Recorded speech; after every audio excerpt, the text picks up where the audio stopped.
Не все должники оплачивают штрафы ГИБДД добровольно и вовремя. Чтобы выявить неплательщиков, судебные приставы совместно с сотрудниками госавтоинспекции регулярно проводят рейды.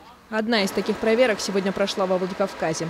Работать в тандеме двум службам не ново. Главное – четко соблюдать технологию. Первый шаг у ГИБДД – выявить нарушителя. Далее за дело берутся судебные приставы. В базе данных федеральной службы зафиксированы данные тех водителей, у кого есть какие-либо задолженности. В течение нескольких часов, останавливая автомобили, полицейские и приставы убеждали оплатить долги на месте.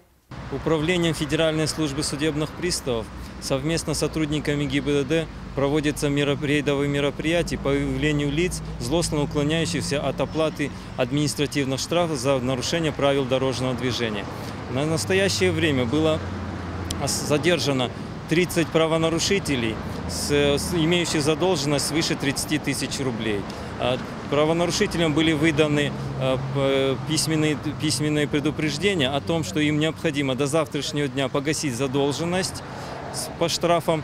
В противном случае будет производиться изъятие автотранспортного средства в счет погашения долгов по административным правонарушениям. На данный момент было остановлено автотранспортное средство, имеющее задолженности свыше штрафов свыше 30 постановлений.